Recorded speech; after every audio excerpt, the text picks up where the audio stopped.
Hey, mate. Say, mate. Hey, stop that cat. Man down. Errol Spence in a new league photo.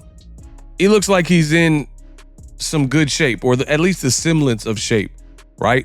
I don't know. He didn't stand on the scale. I don't know how much he weighs particularly, but here's what I do know.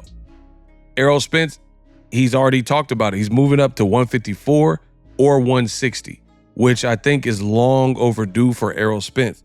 And I hope at the very least, the fighters coming up behind Errol Spence, or maybe even fighters in his generation, use Errol Spence's story as a cautionary tale to some degree in some of the things to do right, but also some of the things you can do a bit better. For one, Errol Spence, he had collected all the belts and he had all belts but one. Terrence Crawford moseys along, finally becomes a free agent, and he's negotiating. Errol Spence gives up the farm for Terrence Crawford, who on paper, there's nothing that he has that really, like in terms of numbers, seats sold, branding, nothing he has done that really suggests that Errol Spence need give up X, Y, and Z to make the fight. But Errol Spence being a stubborn individual, I think he was so stubborn and he wanted to give the fans a show. And he also thought he could beat Terrence Crawford. He gave up too much, gave coin flips and more millions to Crawford. And the downside is what happened, Crawford won and he won impressively, dropped you and stopped you. And then now it puts your career in a different position than previously. Whereas if you would have fought Keith Thurman, which is the fight that PBC wanted you to fight when Terrence Crawford was back at it and making it difficult with increased demands and what he wanted, then the Keith Thurman is a winnable fight. Keith is not the most active guy. Keith has been hurt to the body. Errol Spence is a body snatcher, if you will. And then you could have moved up already and you wouldn't have probably had whatever camp he had. I think Errol Spence had weight issues. This is totally my opinion. There's no proof of it or anything like that. But Errol Spence looked very off the night of the Crawford fight. It didn't look like just a skill differential. It looked like something was wrong with Errol Spence. I mean, he's getting dropped by jabs. He just looked like he was probably drained or something. But that's just my opinion. Credit to Crawford. He prevailed. His game plan worked. And then he moves on. So I think Errol Spence kind of allowed for Terrence Crawford to help define his legacy off the back of a lot of years of hard work from Errol Spence. And that's the way boxing works. Similarly is Deontay Wilder versus Tyson Fury. Wilder couldn't get Joshua and he was thirsty for a big fight. So he gave Fury an opportunity. And I don't think Fury played the game fairly, if we will. And you basically resurrected Tyson Fury because Tyson Fury was like this fat slob and out of boxing. He was doing drugs. He said he was not in the right frame of mind. He was 400 pounds.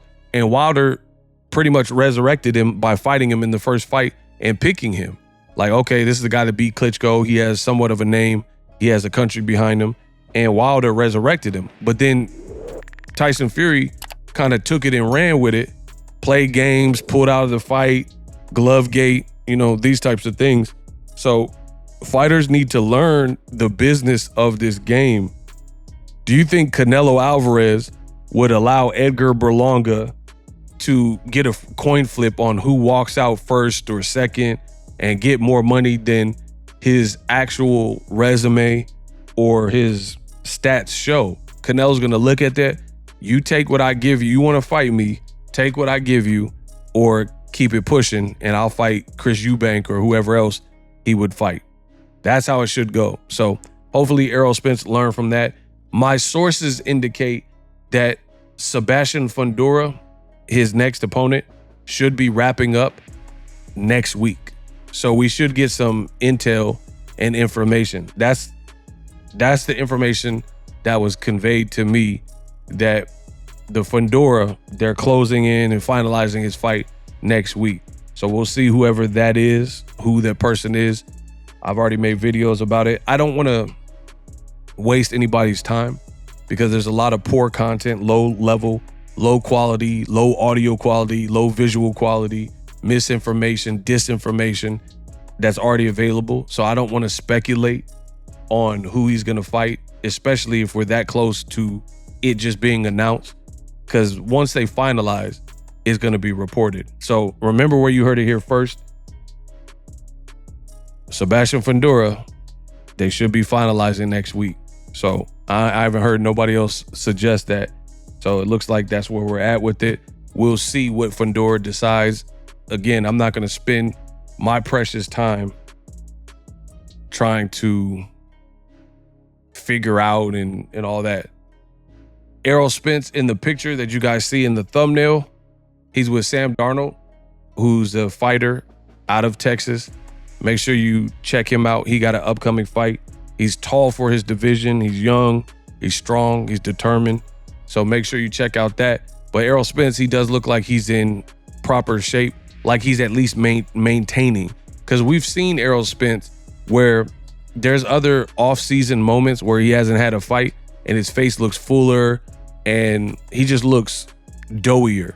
But right now, I don't see that. It looks like he's at least he's doing maintenance for sure.